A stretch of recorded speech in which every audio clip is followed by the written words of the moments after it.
All right, here we go. Thanks again. Mm-hmm. 3, 2, 1. Hey guys, welcome back to Sports Spectrum. I am Jason Romano. We're so glad to be joined today by a Super Bowl champion. He is Jordy Nelson, a longtime Green Bay Packers wide receiver. Jordy, welcome to Sports Spectrum, buddy. How are you? I'm doing great. Thanks for having me. Look forward to our conversation and hope you're doing well and staying safe. Yeah, we are doing well. We're staying safe. And can you believe, by the way, that it's been 10 years since you were a part of Super Bowl 45 and the Packers went over the Steelers? When I started doing my research, I said, 10 years? Are you kidding me? It's crazy. It is crazy. And to be honest with you, it honestly feels longer. Really? I don't know why or what. I mean, it seems like it's been a while ago. So to think it's only been 10 now that I truly think about it is a little different. And but yeah, definitely remember it like it was yesterday though. I bet it feels long, and it feels like yesterday. I covered that game in Dallas when I was working at ESPN, and it was the single worst weather week I've ever been a part of because Texas does not do snow well. Green Bay does, but Texas doesn't. And it snowed all week. It was freezing from my perspective, but I'm wondering from a player's perspective, what was that week like for you? What memories come back when you think about your time that week getting ready for Super Bowl 45? The weather is definitely part of it. There was ice everywhere. It kind of made it easy for us to get around because we were a little bit more comfortable driving in it. And then obviously everything in Texas was shut down. Not a single Texan was trying to drive, that's for sure. Yeah. So, and then my family drove down because growing up in Kansas and Dallas, I think is 5-7 hours away or something, or probably 7-8 hours away, I think. But they drove down and they had to deal with it on the way down. It was kind of dangerous for them, but they all made it down there. So, and then just being able to spend the time with the family, both pregame, days before the game, pregame, postgame, and everything. It's where the memories are made. I mean, obviously the football game is a football game, but trying to absorb as much as you possibly can. We all think we were going to get back, and obviously still haven't yet. I never did. Yeah. And they're still trying to get there. And so you try to absorb as much as possible, but at the end of the day, you realize it was a fun time, pinnacle of my career, but you move on quickly at the same time. Did you enjoy the media aspect of it? Like I was at media day, I remember, and just getting there was such a chore because of the bad weather that we just talked about. But did you enjoy that part of it? And it was media day at that time. It wasn't media night, but there's still the chaos and thousands of people from across the world coming to ask you the weirdest questions you would ever probably hear. Did you enjoy that? It wasn't bad. Luckily for me, I was only in year 3 and hadn't, I guess, made it big time yet, or whatever you want to say. Yeah. So I wasn't up on a podium. I was kind of on the turf, on the field, just roaming around with other guys and within the media and whatnot. So they would randomly stop you and ask you questions. But I didn't have too many crazy ones. If I did, I probably just didn't answer them because it's just the way I am, I guess. But yeah, it's part of the experience, and to see all that and to be a part of it, and yeah, it's a very cool event, and obviously, like you said, they've made it bigger now. Jordy Nelson's joining us here on Sports Spectrum. He's part of Compassion International's lead team on the Fill the Stadium initiative. We're going to talk about that in a second. The game itself, Super Bowl 45, for me, I think it was really your breakout game. I'm guessing you would say that as far as doing what you did on the biggest stage. You had 9 catches, 140 yards, and a touchdown. You guys obviously win. You beat Pittsburgh. So describe that feeling, if you can, of having such a big game in the biggest game and then hoisting the Lombardi Trophy as a member of the Green Bay Packers. Right. Like you said, probably the biggest game in kind of my coming out party, if you will. Not only necessarily that, definitely in that game, but also kind of the whole playoff run from starting in the Atlanta game and through Chicago. Yeah. I was getting more and more opportunities. And the Super Bowl was because of Donald Driver going down with a sprained ankle. So I probably went from playing 25 plays to probably playing 70. So it changed rapidly. So, yeah, so it was an incredible experience, incredible time for my career to kind of propel it forward. The whole playoff run in general and being with that group of guys, we definitely felt that we had the momentum going. And once we got in, because we had to win 2 games to get in, once we got in, we felt comfortable with all the teams we were going to go play. I think we had beat Philly earlier in the year, lost to Atlanta, I think, in overtime, and then beat Chicago. or maybe beat Chicago late in the year to get into the playoffs. So we felt comfortable with all those, and then just got in there and tried to make it happen, and we did. And we got to go against Pittsburgh, obviously another historic organization. I think you couldn't write a better script for everything, and taking a Lombardi Trophy back to Green Bay to all the fans on that following Monday, and kind of etching yourself in the history of that organization is something that obviously will be there forever, and you can take a lot of pride in. I know that obviously it came at the expense of your former team losing this past NFC championship, but it feels like there's a lot of parallels, specifically with winning the games on the road like you guys had to do with the Tampa Bay team that's in the Super Bowl this year. Do you see that, some of the parallels maybe with your team and that team? I do. I think they had some growing pains throughout the season with some new guys coming on, obviously with Tom and Gronk, and then Antonio Brown later, just everyone trying to get a feel for one another. Had some good games, some bad games. You never really got in a rhythm, but they have now. I think they've kind of formed their identity. I think they've kind of changed their ways as an offense as well. I feel like they're really trying to establish the run more. When I watched them play the Saints and then what they did against Green Bay, they're trying to run Fournette, trying to establish that, take some just a straight pass rush off of Tom Brady and allow them to establish that. And then what they did in Green Bay was incredible. I mean, they converted all the third downs the first quarter, then they're all 3rd and 10, 3rd and 8, 3rd and 9. So for them to be able to do that is incredible. So they got the playmakers on the outside, and, it's one of those things, you got hot at the right time, and maybe the right matchups and everything as well. So we'll see how it comes out and on Sunday. Yeah, it'll be interesting. And your final year, for those that don't remember, you played with the Raiders. So you played against Kansas City twice, and that was sort of the infancy of the offense that you see now. That was Mahomes' first year. But there's a lot of parallels, certainly, to that team a couple of years ago and to this team that's now won a Super Bowl and going to play for a second one. If you're putting on an analyst hat here and you're trying to make a prediction, and maybe you're not the prediction guy, Jordy, I don't know, but who do you think has the advantage here on Sunday? And can you make a prediction? Would you like to make one here for us and the listeners? I like to start with the advantage for me might go to Tampa Bay. And the main thing for me is Kansas City losing their left tackle, Eric Fisher, going out with his Achilles. That's going to be a huge thing that they're going to have to fix and deal with. And not only that, earlier in the year, I don't know when, but they lost their right tackle. So they're down both their tackles. And I think that was one of Green Bay's issues last week with Bakhtiari being out. It allowed Jason Pierre-Paul to get after the quarterback a little more easily than what he probably normally would. And then when you're going from a Pro Bowler to, or an All-Pro to a backup, there's going to be a difference. So that's where I think right now the advantage up front will be to Tampa Bay. And if they can get pressure on Mahomes with just the 4 guys, I think it's Vita Vea, I think is how you say his name, just came back right before the Green Bay game and caused some havoc up the middle. So if you can push the pocket up the middle and have the 2 guys along the edge dealing with some backup tackles, I think is that where Tampa Bay would have an advantage, and then they just got to be able to capitalize on that advantage. Obviously, we know the playmakers on the outside. I think the quarterbacks are going to do what the quarterbacks are going to do, but I think in this game you got to protect the quarterback, and with both their tackles being down will be a huge issue for Kansas City, and that's something they'll have to obviously game plan for and have something figured out over these last 2 weeks of preparation and going to the game on Sunday. Well, you give Andy Reid 2 weeks to prepare. We know his record, so that's certainly an advantage for Kansas City, and having won it last year too. Jordy Nelson's our guest here on Sports Spectrum. Let's intersect the conversation. We're the intersection of sports and faith. I would love to hear your walk with the Lord, maybe the story and certainly the importance of having faith in your life. Well, I would say my walk and my faith has been something that has grown over the years and continues to grow. I have an incredible wife and who has been a great leader for me, I guess, in that aspect. We grew up together, dated in high school all the way through college.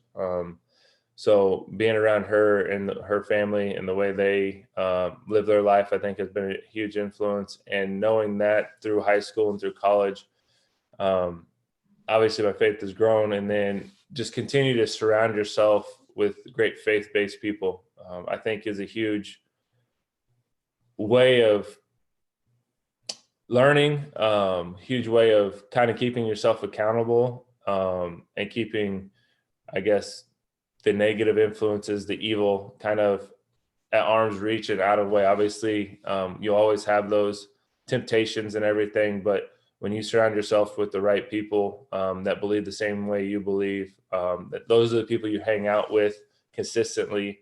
They'll be the right influence on you. Obviously, you can learn from them, build off of what they're doing and everything. I think is something that I've really taken a hold of. And we had a great group of people in Green Bay for the 10 years they were there, or 11 years, just not only on the team, not only at church, but a great group of people that we hung out with just at the house, that were that way. And we were able to lean on one another. And the funny thing is we never did a Bible study together, but just being around each other, we all went to church at the same church, but just being around each other, you felt it. And like I said, you didn't have the outside temptations coming in from anyone or anything like that. So looking back, I think it is kind of funny that we never did a Bible study together, but I feel like every time we were together, there was that presence, even though we weren't diving into the Bible.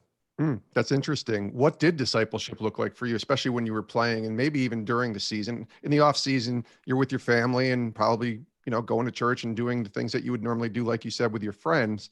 But during the season, when you're in Green Bay or even in Oakland at the end, like what does discipleship look like for you and being able to stay connected?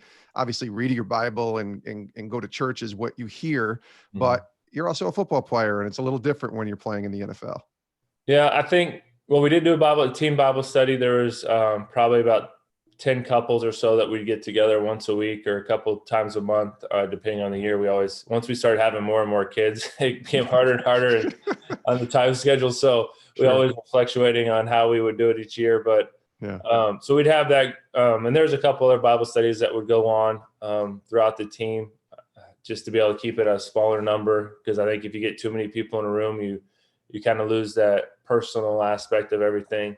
For sure. And for me, in a lot of ways that I lead, it's by action. I'm not a huge talker. I can't stand listening to myself talk, no matter how great this show might be, or the YouTube or radios or whatever. If I ever do an interview or even do a commercial, but I won't ever watch it. I can't stand listening to myself talk. So for me, it's all by action. I think that shows more than any words that can be said, because I've seen a lot of times people will say certain things and you see them later and their actions aren't matching up with what they just said 2 hours ago.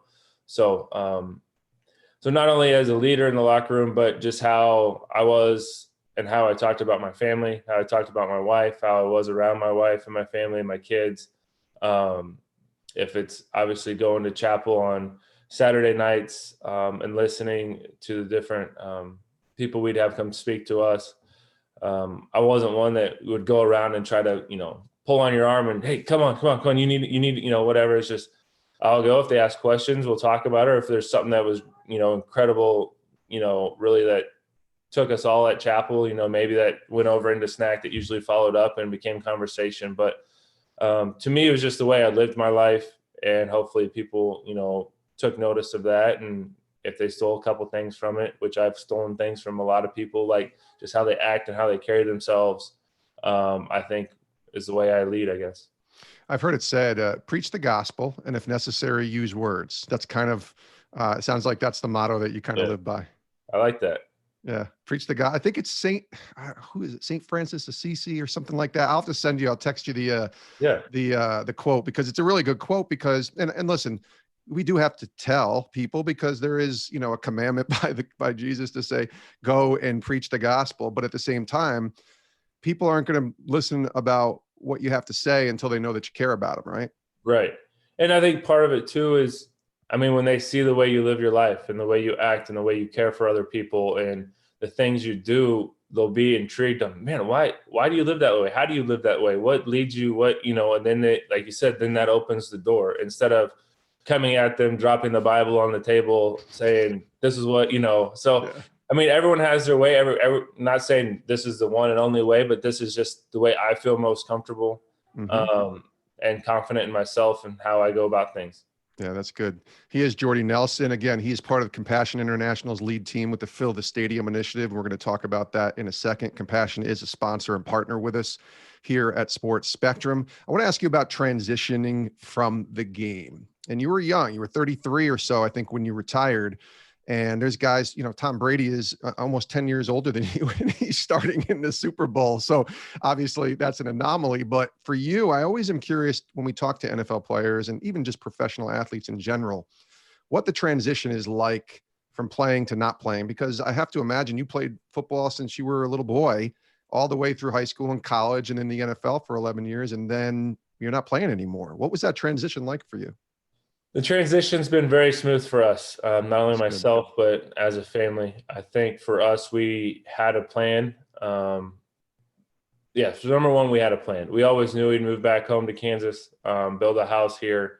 Both my wife and I grew up on a farm, so I helped her dad this last fall with harvest. I helped my brother. It's a little slower during the winter, but usually help him 5 to 6 days out of the week farming, because he now is back home farming and has a wife and 4 girls. And so it keeps me plenty busy. I enjoy the game of golf as well, so I get to do that come good weather.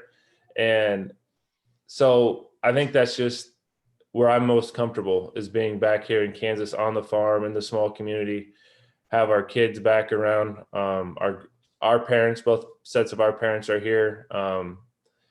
And my sister's here, my wife's sisters are an hour and 2 hours away. So it was to be back home close to family where we feel most comfortable. It wasn't to move to LA or New York or the big city life. It was to be back here where we know and what we love. And then I think the one other thing that made it easy is it was kind of our choice. I did get released by Oakland, had some options to go play other places, but we made the choice to come home. There was a lot to it. It was health was one. I felt good. I could maybe possibly feel my body heading in another direction after 12 years of playing and a few surgeries and whatnot. And funny stories, I went to Seattle and did a visit and had a physical and had, knees and hips and everything x-rayed, and the doctor came in and he's like, man, you look good. You look like you're 28 instead of whatever, 34 at the time or whatever. And like, honestly, that was the light bulb. Instead of like, all right, perfect, I can play another couple of years, is more of, good, I'm going home. Because I don't want the doctor coming in someday saying, all right, well, you look like you're 45 and you're only 35. So that was another. So be able to kind of stop on my own and know I accomplished what I wanted to accomplish, kind of get in and get out before anything got too bad physically, allowed us to do it, on our own terms and at peace with that. So, and when it happened, I told my wife, I said, I didn't realize it, but my shoulders dropped. Like the pressure that I think we all put on ourselves to be successful at our job, no matter what it is. And then obviously there's the outside pressure, which I don't think ever truly got to me, but I'm sure it was there, of understanding, what I do on Monday is going to affect my Tuesday, which will affect my Wednesday and trickle down all the way to the game on Sunday, how much you constantly think about it. It was kind of a relief just to be done and ready to move on with another phase of our life. So you mentioned farming. I'm curious, is it where you are? Is that Riley, Kansas? When I was doing my research, Yeah. Are you, so that population is like 939 people, according to the internet that I read. It's that small, isn't it, where you live? Yeah. So my high school, we graduated with 69 kids in our class. Like so Riley, like you said, is 900. Leonardville is a town that's 4 miles away. That's like 500. Keats is another town that's probably 10 miles away. It's like maybe 300 or 200. And we've all, and a bunch of country kids, and we all form a school. So Manhattan, which is Kansas State, where Kansas State University is at, where I went to school, it's 15 minutes from our house. So that's our big city, but that's only 50,000 people. So people were real confused when I said Green Bay was a big metropolis for us. They didn't quite understand it, but like I said, this is where we're most comfortable. Have our land, have our space, kind of get to do whatever you want. We love going to the K-State games on Saturday, football games and whatnot, and make those memories. I grew up going to those games and tailgating and everything. So the last couple of years of doing that, it's been real enjoyable. That's good. We'll have to get you back on and share some memories of your time in college. Jordy Nelson is joining us here on the show. All right, so you're now a part of a new team, this team with Compassion International, and our partners and sponsors here at Sports Spectrum have been so good. And certainly when the pandemic hit, things changed and they had to pivot because of all of the events that they normally put on stopping. So we have this Fill the Stadium initiative. We've talked about it on the show before, but I'd love to hear about your involvement with it and why you felt this cause was something you wanted to get behind.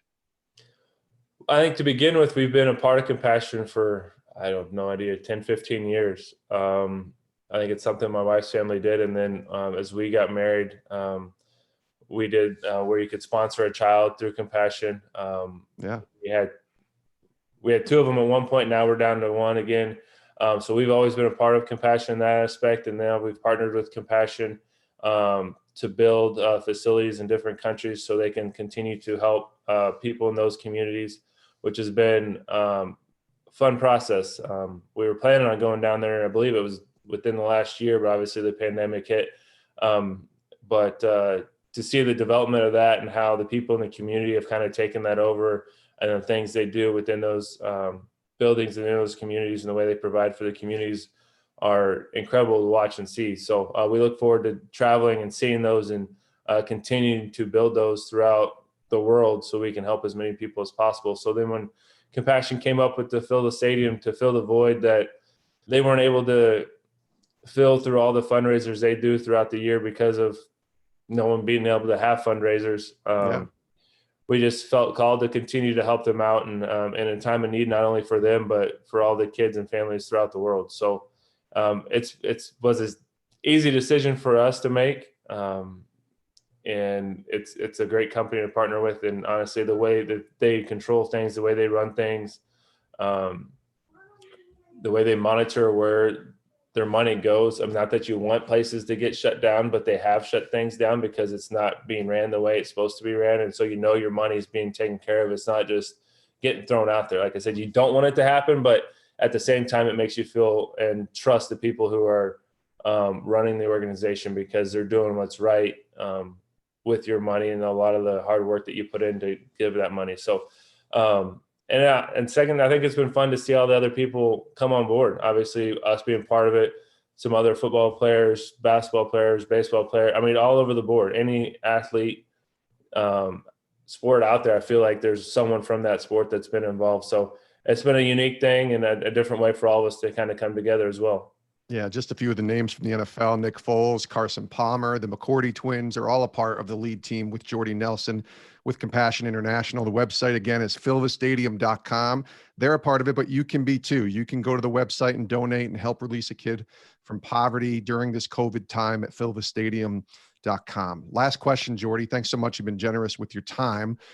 We ask this question a lot to our guests here on Sports Spectrum. I'm curious for you, what is a lesson or the main lesson that the Lord has kind of showed you and taught you over the past 12 months? Certainly the world changing, who knows how long this is going to be, hopefully not much longer, but the world has changed for all of us with this pandemic. And I think God teaches us something new every day. What's he been showing you?